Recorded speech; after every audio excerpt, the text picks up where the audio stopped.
हर एक वृक्ष की, हर एक जीवन की जो कठिन परिस्थितियों में भी, विषमताओं में भी अपने आप को खड़ा कर पाता है, उसको समर्पित यह कविता।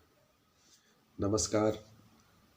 एक समयांतराल के बाद पुनः मैं एक छोटी सी कविता लेकर के आया हूँ और उस कविता का भाव ये है कि कैसे बंजरों में, पत्थरों में, पर्वतों में, पहाड़ों में एक पेड़ जन्म ले लेता है। तो वो पेड़ की अपनी कहानी है कि अंकुरण के समय से ही मैं बड़ा होनहार था, अंकुरण के समय से ही मैं बड़ा होनहार था, बंजर में भी बीज से बाहर आ गया। अंकुरण के समय में ही बड़ा होनहार था, बंजर में भी बीज से बाहर आ गया।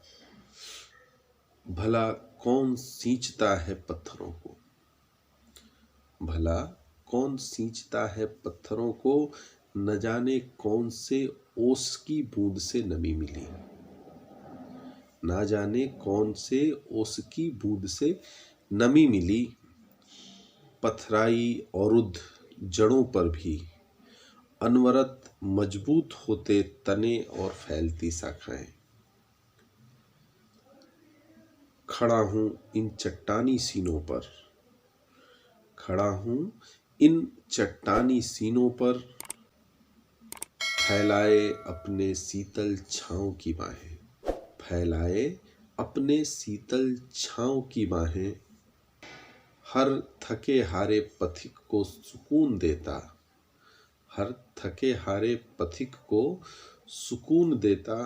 इसे भाग्य कहिए या जिद कहिए, इसे भाग्य कहिए या जिद कहिए, या संघर्षों में खड़े होने का जुनून कहिए, या संघर्षों में खड़े होने का जुनून कहिए।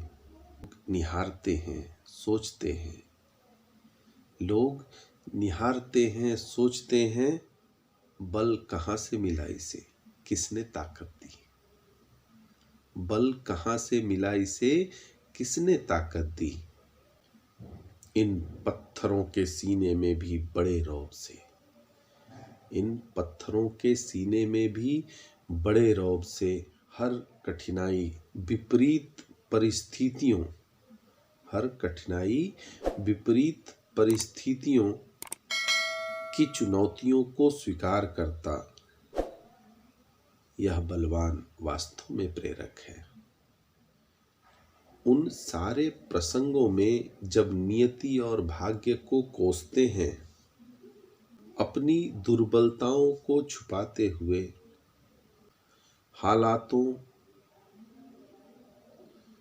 दशाओं पर दोषारोपण करते हैं। जरूरत है इन जिद्दी जड़ों की, जरूरत है इन जिद्दी जड़ों की, या हठी इन तनावों की, या वातावरण के अनुकूल ढल चुकी लताओं की। जरूरत है इन जिद्दी जड़ों की, या हठी इन तनावों की, या वातावरण के अनुकूल ढल चुकी इन लताओं की, जो इस विशालकाय जीवन को यूं ही बनाए रखने के लिए प्रेरित करती है।